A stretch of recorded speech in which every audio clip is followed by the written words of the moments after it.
할렐루야. 오늘도 주님이 주시는 귀한 은혜가 우리 사랑하는 모든 성도님들의 삶의 자리에 충만하게 임하시기를 주님의 이름으로 간절히 축원합니다. 지난주까지 우리는 베드로 전서 후서의 말씀을 함께 넉 달여 함께 말씀을 나누었고, 이제 그 베드로의 서신을 다 마무리하고 금주부터는 이 갈라디아서, 사도 바울의 편지인 갈라디아서의 말씀을 가지고 우리가 하나님의 말씀을 듣고 하나님이 우리에게 무엇을 말씀하기를 원하시는가, 또 그 말씀을 통해 우리의 신앙의 자리는 어떻게 돌아보고 어떻게 다시금 세워나갈 수 있을 것인가, 이 말씀을 우리가 함께 나누어 보려고 합니다. 바로 그렇게 이 말씀을 통해서 하나님이 기뻐하시는 교회, 또 하나님이 기뻐하시는 성도로 아름답게 살아가는 복된 믿음의 자녀들이 되시기를 간절히 소원합니다. 갈라디아서, 이 서신의 제목에서 알 수 있는 것처럼 이 편지는 갈라디아 교회를 향한 사도 바울의 편지입니다. 그런데 여기서 주목해 볼 것이 있는데, 수신자인 갈라디아 교회, 여기 이 갈라디아 교회는 어떤 특정한 한 교회가 아니다라는 것을 우리가 알 수 있습니다. 1장 2절 말씀에 보면 바울은 갈라디아의 여러 교회들에게라고 이렇게 수신자가 어떤 한 교회가 아니라 갈라디아에 있는 모든 여러 교회들이라고 말해주고 있기 때문에 그렇습니다. 갈라디아 지역에 흩어져 있는 여러 교회들을 갈라디아 교회라고 총칭하여서 지금 바울이 말하고 있고, 이 편지는 그 모든 교회들이 다 들어야 할 편지다, 들어야 될 내용이 여기 담겨져 있다라고 지금 말해주고 있는 것입니다.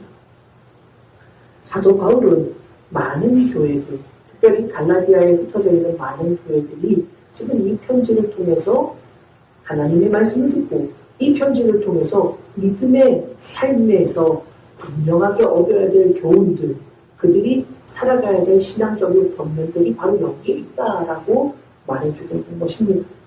일반적으로 사도 바울이 편지를 보낼 때 그 목적은 수신자들의 신앙의 태도, 그들이 가지고 있는 신학적인 어떠한 문제들, 또 그들이 마주하고 있는 상황에 대한 그리스도인으로서, 신앙인으로서의 적절한 반응, 이런 것들을 목적에 두고 그렇게 염두에 두고 있다라는 것을 생각해 본다면, 지금 갈라디아에 흩어져 있는 여러 교회들, 이들이 다 이 편지를 받아야 된다라고 지금 말하고 있으니, 여러분, 그들이 가지고 있는 문제, 그들이 만나고 있는 상황, 이런 것들이 비슷하거나 아니면 동일하다라는 것을 우리는 생각해 볼 수가 있을 겁니다. 갈라디아의 여러 교회들, 모든 교회들이라고도 하겠지요.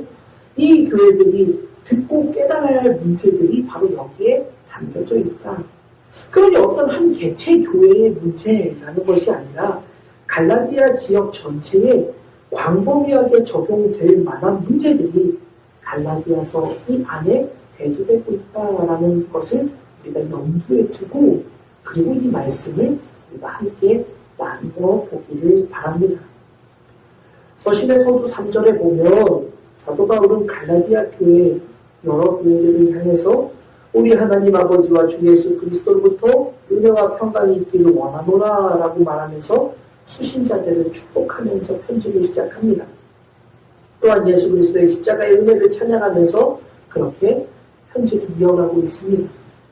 그런데 우리가 오늘 읽은 본문 6절에 보면 조금 의아한 내용, 또 앞에 내용과 조금 이게 매치가 잘 안 되네 라고 생각되는 그런 내용들이 기록이 되어 있습니다. 6절 말씀입니다. 그리스도의 은혜로 너희를 부르신 이를 이같이 속히 떠나 다른 복음을 따르는 것을 내가 이상하게 여기노라. 사도 바울이 지금 갈라디아 교회들에게 하는 이야기입니다. 그리스도의 은혜로 너희를 부르시니, 이건 주님을 말하는 것이죠.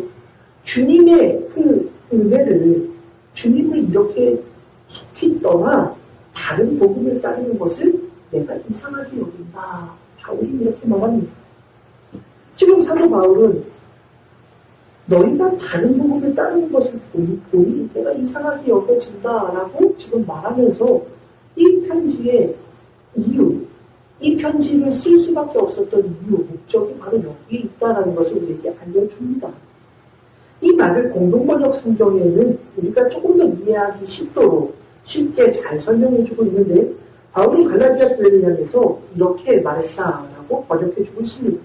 여러분이 그렇게도 빨리 하나님을 외면하고 또 다른 복음을 따라가고 있다니 놀라지 않을 수 없습니다.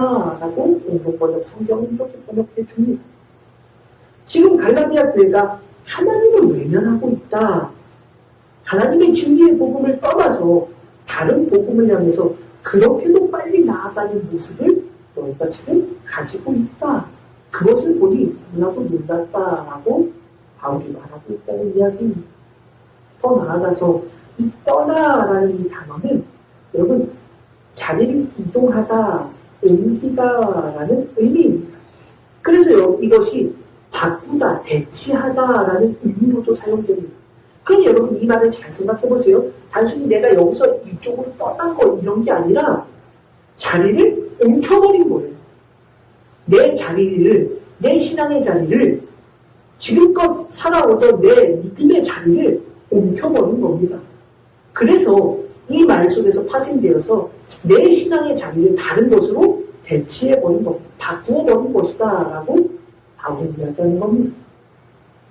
단순히 복음을 떠난 것이 아니라 아예 복음의 자리를 복음 자체를 바꾸어버리고 내가 따르던 복음을 이제 아예 대체해서 다른 복음을 가지고 그렇게 살아가고 있다. 지금 갈라디아 교회의 모습이 이렇다라는 것입니다. 또한 놀랐다라고 지금 이렇게 표현하고 있는데 문맥상 속내를 살펴보면 단순히 놀란 게 아니다라는 것을 우리는 알 수 있습니다. 지금 바울이 놀랐다라고 표현하지만 이것은 놀란 것이 아니라 교회를 책망하고 있는 것입니다. 왜냐하면 바울은 대개 다른 서신들에서는 편지 서두의 인사가 끝난 후에는 대개 수신자 교회의 장점과 관련해서 하나님께 감사의 기도를 올리는 것으로 시작하는데 반해서 갈라디아서에서는 서두의 인사 후에 즉시로 갈라디아 교회의 상황에 대해서 놀랍고 당황스럽다라고 지금 이렇게 말해주고 있기 때문에 그렇습니다. 놀라다라는 이 단어 또한 놀랐다, 이상하다라는 표현 외에도 비난하다, 실망하다라는 그러한 의미를 관용적으로 사용하고 있는 단어이기 때문에 또한 그렇습니다. 그러한 그들의 행위, 내가 지금까지 살아가던 그 복음의 자리를 떠나서 다른 복음으로 바꿔치기 하고 대치해버렸던 그들의 모습은 비난받을 만하고 그들의 모습은 실망할 만한 그러한 모습이었다라고 바울은 이야기하고 있는 것입니다. 그럼 여러분 도대체 무엇이 이 갈라디아 지역의 많은 교회들이 도대체 어떠한 모습들이 사도 바울을 당황스럽게 하고 놀라게 하고 더 나아가 비난을 받을 만하다라고 말하고 실망했다라고 말할 정도의 모습을 갖게 되었을까? 도대체 무엇 때문에 6절에서 사도 바울이 분명히 언급하는 것처럼 그들 교회들은 다른 복음을 따르고 있는 바로 그것 때문에 지금 바울은 이렇게 이야기하고 있는 것입니다. 성경은 다른 복음이라고 표현하고 있지만 그러나 이것은 다른 복음, 그저 조금 다른 복음을 의미하는 것이 아닙니다. 이를테면 여러분 그래요. 요새는 또 그렇게 표현을 잘 안 하는 것 같은데 요새는 크레파스에도 보면은 옛날 목사님이 어린 시절 아마 우리 시대 때 어린 그 크레파스를 사용하던 그 시대에는 이런 살색이라는 게 있었어요. 살색. 그렇죠? 근데 지금은 살색이라는 표현을 쓰지 않는 것 같아요. 왜냐? 살색이면은 우리는 요런 색깔이 살색인데 흑인들, 아프리카의 흑인들의 살색은 무슨 색이에요? 검은색, 검은색. 백인들의 살색은 뭐예요? 하얀색이 살색이겠잖아요. 그러니까 살색이라고 말하는 것은 편협한 그런 인종주의적인 그런 것들이 있다. 그래서 더 이상 살색이라는 표현을 쓰지 않아요. 자, 그래요. 여러분, 황인, 우리처럼 동양 사람들, 황인종들은 피부가 노랗지요? 그런데 백인들은 피부가 하얗고 흑인들은 피부가 검었습니다. 근데 이게 틀린 게 아니잖아요. 당신은 이 살색이 잘못되었으라고 하는 게 아니라 다른 거잖아요. 틀린 게 아니에요. 이럴 때 우리는 다르다. 이것도 맞고 이것도 맞을 때 다르다라고 합니다. 그런데 지금 바울이 다른 복음이라고 하고 있지만 실상 이것은 다른 복음이 아니라 틀린 복음, 거짓된 복음을 지금 바울이 이야기하고 있는 겁니다. 단순히 다른 게 아니에요.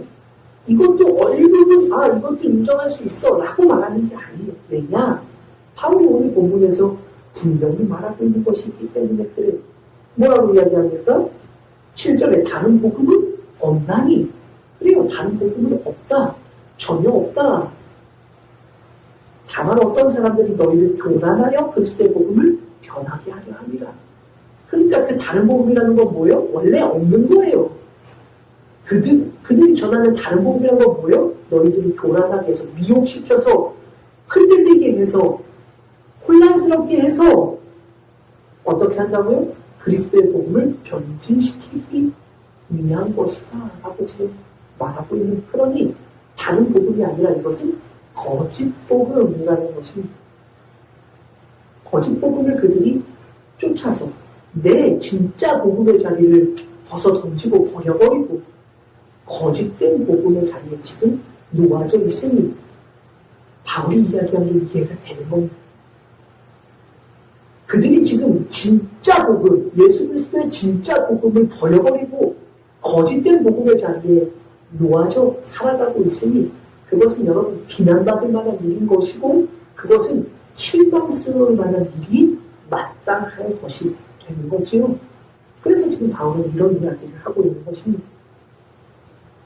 여러분, 바울은 지금 그래서 거짓된 복음을 쫓아가고 있는 너희들의 모습, 그거 비난받아야 될 일이다. 너무나도 실망스러운 일이다. 라고 이야기하고 있는 것입니다.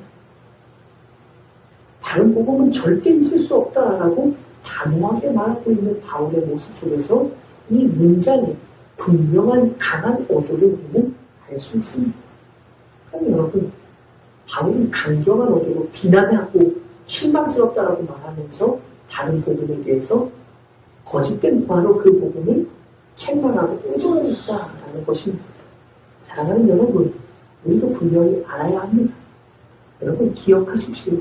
다른 복음은 없습니다. 주님의 말씀을 통해서 우리에게 가르쳐 주시는 복음 외에 결코 다른 복음을 우리에게 주시지 않았다라는 것을 잊지 않는 우리 모두가 되시기를 간절히 소원합니다. 사도 바울은 분명히 이것을 지적해 주는 것입니다. 주님이 우리에게 가르쳐 주신 것 외에 그 어떤 다른 복음은 존재하지 않는다.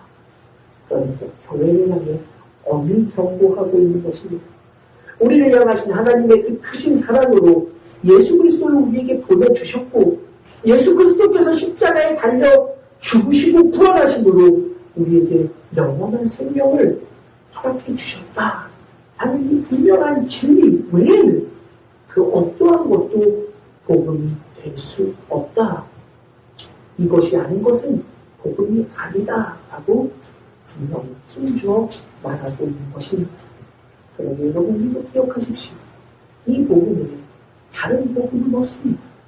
주님이 하나님의 말씀을 통해 우리에게 주신 것 외에 그 어떤 복음도 없다라는 것을 잊지 않는 믿음의 자녀들이 되어야만 합니다. 그래서 8절에서 바울은 그러나 우리나 혹은 하늘로부터 온 천사라도 우리가 너희에게 전한 복음 외에 다른 복음을 전하면 저주를 받을지어다 라고 그렇게 말하고 있는 것입니다. 9절에도 그러지요. 우리가 전에 말하였거니와 내가 지금 다시 말하노니 만일 누구든지 너희가 받은 것 외에 다른 복음을 전하면 저주를 받을지어다. 누구나 그 어떤 사람이라도 라는 말입니다. 그 어떤 사람, 심지어 8절에서는 천사들이라고 할지라도 만약에 천사가 와서라도 우리가 전한 복음 외에 다른 거 가르친다면 그도 저주를 받아야 된다. 그가 전하는 것은 진짜 복음이 아니다라고 말해주고 있습니다. 그래서 이렇게 강력하게 거짓된 복음에 대해 바울은 비판하고 있는 겁니다. 여러분, 오늘날에도 2000년이 지났지만 오늘날에도 다른 복음을 전하는 수많은 인간들이 아직도 있지요. 코로나 사태가 시작되었을 때 그 초기에 이 큰 풍파의 시작점에 있었던 우리가 잘 아는 신천지.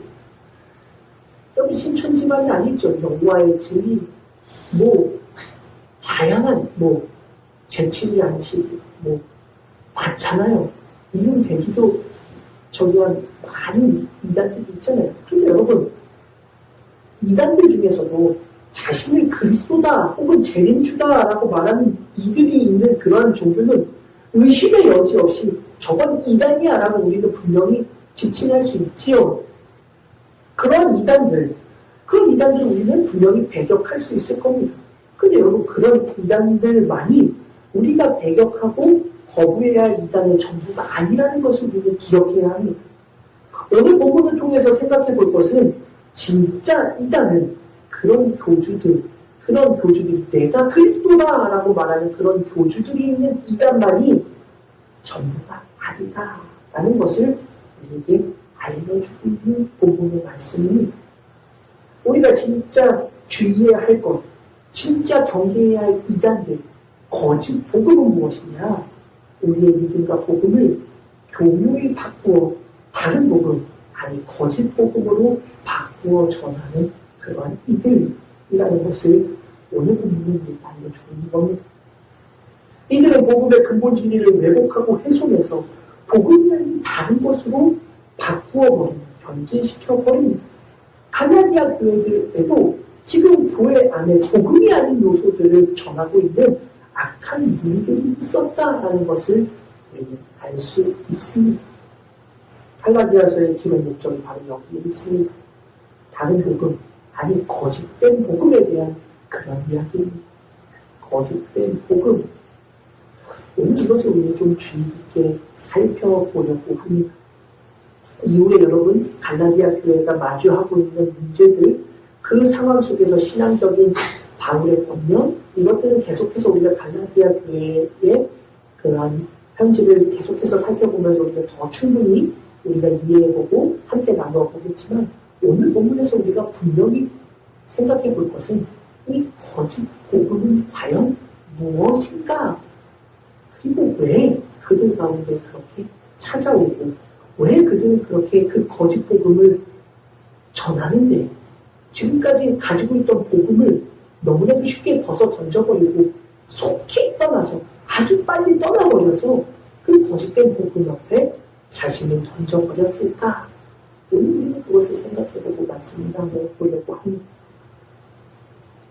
초대교회인이 여러분 생각해보면 초대교회인이 아직 복음이 제대로 정립되지 않았다 하는 그런 상황에서 그럴 수도 있겠다라고 우리는 생각해 볼지도 모릅니다. 물론 그럴 수도 있을 겁니다. 이방인 지역에 있는 교회들 아닙니까? 갈라디아 교회는? 이방인 지역에 있는 초대교회 거의 대부분은 사도들 혹은 복음을 전하던 복음 전도자들에 의해 교회가 세워졌지만 곧 그들은, 복음을 전했던 그들은 다른 지역으로 복음을 전하기 위해 떠나게 되고 그들은 목회자들 없이 이제 스스로들이 신앙의 그런 여정을 걸어가야만 합니다. 그런데 여러분, 목회자 없이 그들이 사도들이나 복음 전도자들을 통해 전해들은 복음만을 가지고 신학의 자리에서 그렇게 교훈을 삼아서 살아가야만 했으니 정확한 복음에 대한 확실한 이해가 오늘날 우리들처럼 가지지 못하는 건 분명한 사실일 겁니다. 그러니 오늘날 우리가 그렇게 생각해 보기에도 그들은 복음에 대한 기초가 좀 부족했으니 이런 이단을 따를 수도 있었겠구나 라고 그렇게 생각해 볼 수도 있습니다. 더군다나 여러분, 우리가 오늘날 가지고 있는 이런 성경 말씀이 그들은 없지 않습니까? 그들은 성경을 가지고 있었던 게 아닙니다. 단순히 들어왔던 그들은 그냥 들어왔던 이야기, 예수님에 대한 들어온 이야기, 사도들, 복음 전도자들에 의해 들어온 그 이야기를 가지고 신앙의 길을 걷고 있으니 당연히 복음의 기초가 좀 부족할 수밖에 없고 연약하다 보니 이단에 빠질 수도 있겠거니 우리도 그렇게 생각할 수도 있습니다. 그런데 과연 단순히 그런 것들 때문에만 그들이 사도들이 전해준 복음을 속히 떠나서 거짓된 복음의 자리로 나아가게 되었을까? 성경은 그것이 아니다라는 것을 우리에게 알려주고 있습니다. 오늘 우리가 읽은 본문의 10절 말씀에 보면 그들이 왜 그렇게도 속히 빨리 복음을 떠나서 예수 그리스도의 복음으로부터 떠나버려서 거짓된 복음을 따르게 되었을까? 그 이유를 짐작해 볼 수 있습니다. 10절 말씀입니다. 이제 내가 사람들에게 좋게 하랴 하나님께 좋게 하랴 사람들에게 기쁨을 구하랴 내가 지금까지 사람들의 기쁨을 구하였다면 그리스도의 종이 아니니라 라고 사도 바울은 이렇게 말하고 있습니다. 바로 여기서 우리는 그들이 거짓 복음을 따른 진짜 이유가 아마 이것이었을 것이다 라는 것을 짐작해 볼 수 있는 겁니다. 사도 바울은 너희들이 왜 다른 복음을 그렇게 급하게 쫓아갔는지 이상하다 라고 말하면서 다른 복음은 없다, 분명히 없다, 절대 없다 라고 말했습니다. 그러면서 우리가 전한 복음에 어떤 복음이든지 다른 복음을 전하는 이가 있다면 그가 천사라고 할지라도 그는 저주를 받아야 된다 라고 말했습니다. 그런데 이어지는 10절 말씀에 보면 바울이 하는 말은 그 맥락과 연결해서 보면 조금 의아한 겁니다. 이해하기가 왜냐하면 앞에 말씀 쭉 지금 6절부터 9절의 말씀은 이런 내용들이 있었는데 10절에서 갑자기 뜬금없이 바울은 지금 이 이야기를 하는 겁니다. 뭐라고요?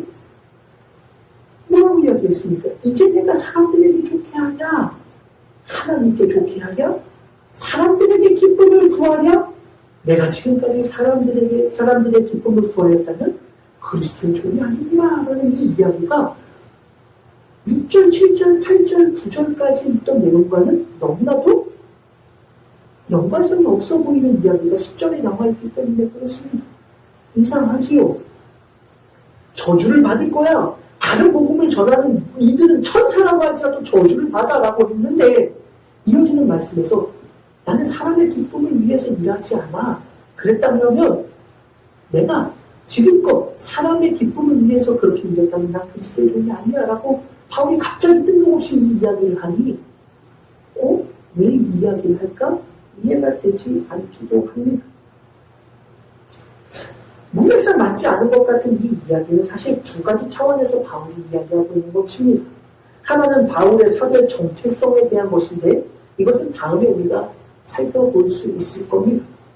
그리고 또 하나는 오늘 말씀과 연결해서 참 중요한 이유를 담고 있는 바로 이 내용이 기록된 것입니다. 무엇이냐? 바울이 지금 이렇게 말하는 것은 그들이 다른 복음을 따르는 것과 연결되어 있다라고 본다면 우리는 정말 중요한 사실을 생각해보고 그 중요한 사실을 발견할 수가 있습니다. 결론적으로 말씀을 드리자면 그들이 왜 그렇게 다른 복음, 거짓된 복음을 그렇게도 빨리 쫓아갔을까? 내가 가지고 있던 복음, 진짜 복음을 버려버리면서까지 그 다른 거짓된 복음을 자기에 안게 되었을까? 왜 그렇게 빨리도 그렇게 떠났을까? 바울의 10절의 이 표현과 연결해서 생각해보면 여러분 그들이 쫓은 복음이란 과연 무엇일까? 사람을 기쁘게 하는 복음이라는 것을 우리가 알 수 있습니다. 바울이 전한 복음은 사람을 기쁘게 하는 복음이 아니다라고 힘주어 바울은 말합니다. 그런데 바울이 전한 복음 외에 다른 복음을 전하는 사람들은 여기 사람을 기쁘게 하는 복음을 전하고 있었다라는 것입니다. 즉 자신의 만족, 사람의 만족을 위한 사람을 기쁘게 해주는 그러한 복음을 전하고 있었다라는 말입니다. 그들이 따른 복음은 바로 여기에 있었다라는 것을 우리는 주목해 보아야 합니다. 그런데 여러분, 오늘 말씀을 묵상하면서 사람을 기쁘게 하는 복음, 바로 그 복음을 그들은 내가 가지고 있는 복음 던져버리고 그 복음을 덥석 잡아서 내가 가지고 있는 복음을 자리 버려버리고 그 거짓된 복음으로 쫓아갔다라는 이 말씀이 우리와는 과연 무관할까? 어쩌면 이 말씀, 거짓된 복음을 쫓는 그들이 쫓는 복음은 결국 사람을 기쁘게 하고 사람의 만족을 위한 복음이었다라는 이 말씀은 어쩌면 우리에게도 떠나지 않는 숙제이지 않을까요? 오늘날 우리도 복음을 붙잡고 살아갑니다. 믿음의 길을 걸어간다고 오늘도 우리는 그 믿음의 길을 걸어간다고 살아갑니다. 하나님의 나라, 그 거룩한 자녀로 믿음의 길을 걸어가면서 비록 이 땅은 나그네의 길이지만 영원한 하나님의 나라, 본향을 향해 오늘도 그 믿음의 길을 걸어가고 있다라고 우리는 그렇게 신앙의 길을 걸어가며 살아갑니다. 한국에도 수많은 교회들이 있습니다. 오늘 아마 이 시간에도 모든 교회들이 함께 지금 예배를 드리면서 주님의 복음을 붙잡고 살아갑니다라고 그 믿음의 길을 걸어가며 신앙의 길을 다잡고 살아가고 있을 겁니다. 그렇게 말씀을 통해 은혜를 받고 있겠지요. 그런데 우리가 붙잡고 있는 복음은 과연 진짜 무엇일까? 여러분, 우리가 바라보고 있는 복음은 진짜 무엇입니까? 예수 그리스도의 십자가의 복음입니까? 우리가 베드로의 서신을 계속해서 살펴보면서 나누었던 것처럼 여러분, 우리는 복음의 길은 고난과 함께 가는 길이라는 것을 계속해서 나누지 않았습니까?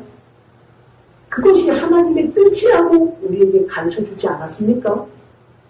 그런데 진짜 복음의 길을 걷는 것은 그렇게 고난의 길과 함께 가는 것이 마땅하다라고 우리에게 말해주고 있는데, 그러면 과연 우리가 따르는 복음은 그 고난까지도 기쁘게 감수하는 복음입니까? 여러분이 한번 생각해봐야 합니다. 고난의 한 복판을 지나는 것이 하나님의 뜻이다라고 우리에게 가르쳐주고 있는 그 진짜 복음, 여러분, 우리는 그 복음을 따라가고 있습니까? 그렇다면 여러분, 우리는 고난의 자리에서 오히려 기뻐해야 합니다. 주님의 길을 걸어가면서 겪는 고난은 오히려 감사의 제목이 되어야 합니다. 그런데 과연 우리는 정말 그러한가? 고난의 길을 더 지날 때, 그 고난의 터널을 지날 때에 우리는 하나님께 감사합니까? 아니면 왜 내게 이런 고난을 주십니까? 라고 하며 오히려 하나님을 원망하고 있습니까? 오늘 이 말씀을 실로 대단히 중요합니다.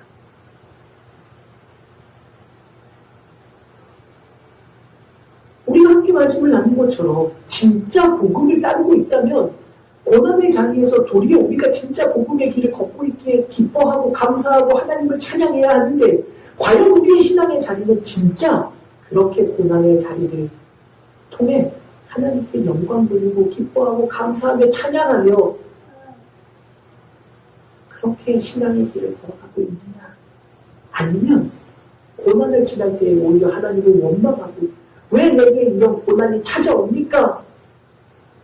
라고 이야기하면서 하나님을 원망하고 있지는 않은가? 여러분, 이 말씀은, 그래서 오늘 이 말씀은 실로 대단히 중요한 말씀입니다. 바로는 이것을 정확하게 찝어서 성도들에게 이야기해 주고 있는 것입니다. 도대체 그 복음이 무엇이냐? 너희들이 따르고 있는 그 거짓 복음이 무엇이냐? 그것은 하나님을 기쁘시게 하는 복음이 아니다. 그것은 바로 너희들만 기쁘게 하는 복음 아니냐? 사람들에게만 기쁨을 주는 복음 아니냐? 난 여태까지 그런 복음 전한 적이 없다. 내가 만약에 너희들 마음에 기쁨을 주는 복음, 사람들의 마음에 기쁨을 주는 복음을 전하였다면, 지금까지 내가 그렇게 전하였다면 나는 그리스도의 종이 아니다 라고 바울은 그래서 그렇게 이야기하고 있는 것입니다.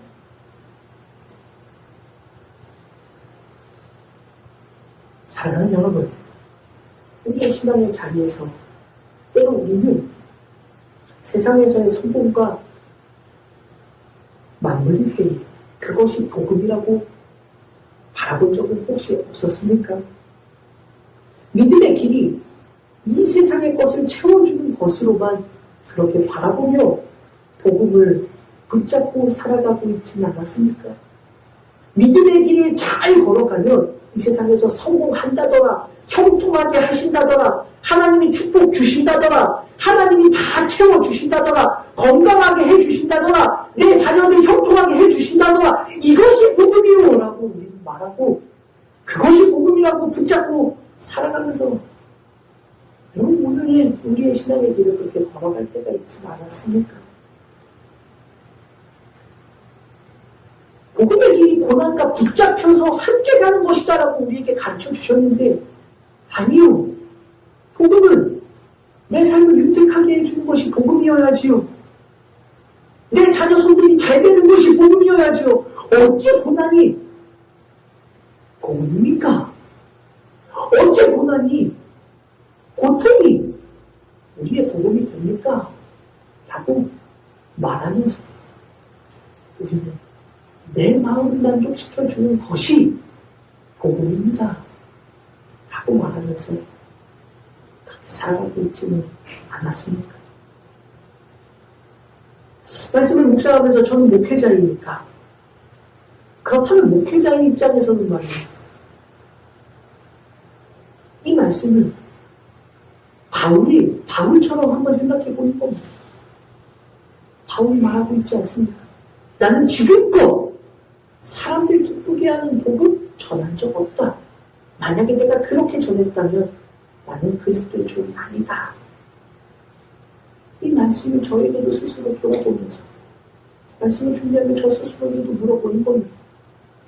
목사인 저 하나님의 말씀을 전하는 복음을 전한다라고 하는 제 모습 속에서 어쩌면 저 안에 이런 모습들이 혹 있지는 않았을까?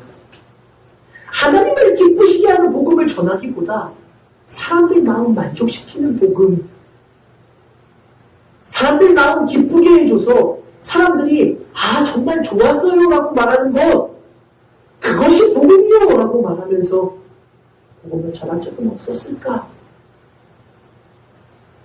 저 스스로에게도 물어보았습니다.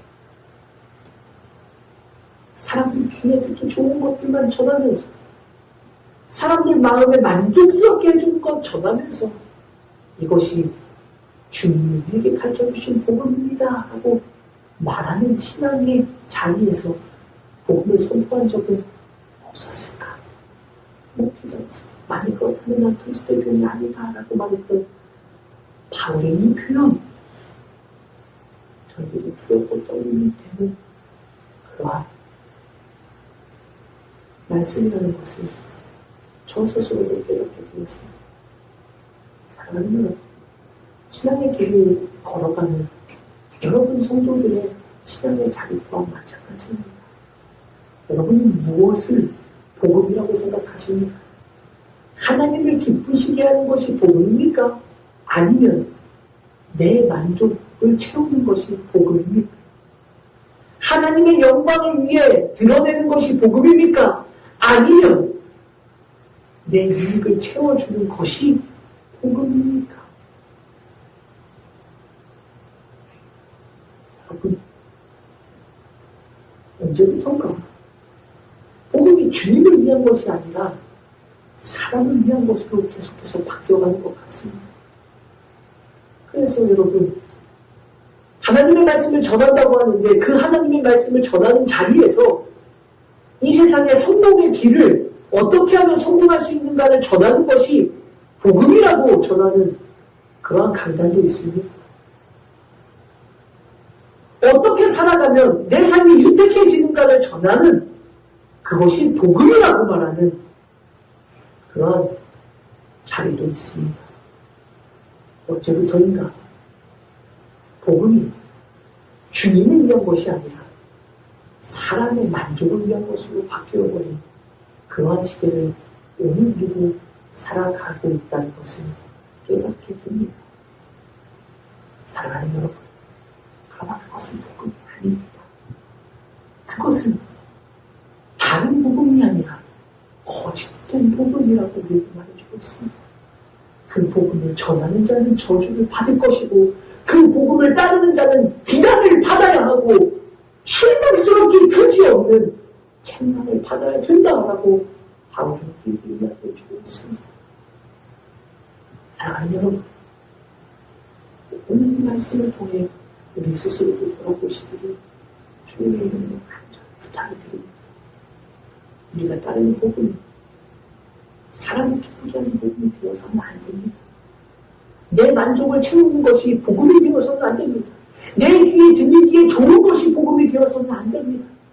복음은, 여러분 처음 복음을 들었던 이들 사도행전을 보면 무엇이라고 이야기합니까? 사도 베드로가 복음을 전하니 오순절 성령의 임재를 경험하고 담대히 뛰쳐나가서 복음을 전하니 여러분 사람들이 어떻게 됩니까? 마음에 찔려서 가슴을 치며 우리가 어떻게 할고 회개합니다.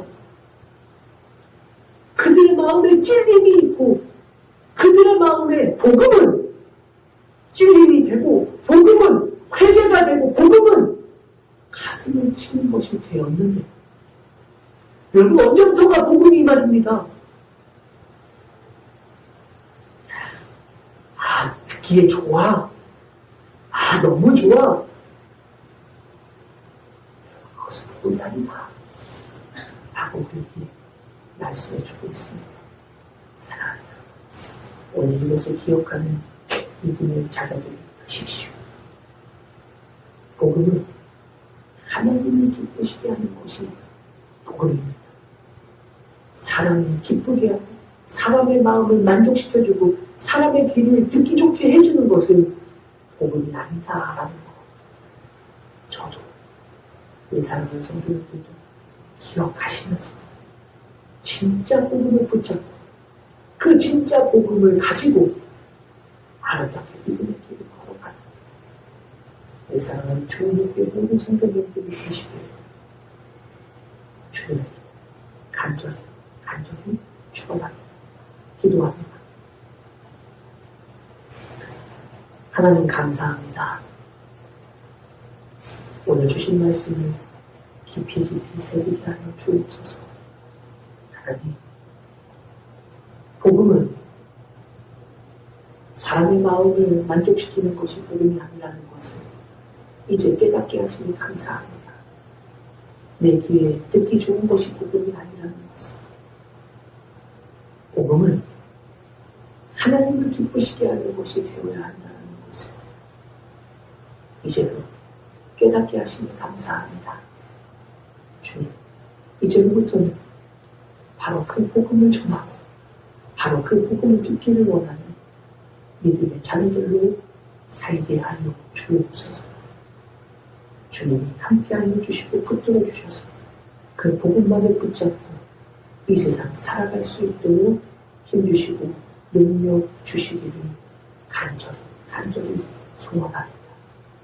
감사를 드리고 거룩하신 예수님의 이름으로 간절히 기도를 올리옵나이다. 아멘.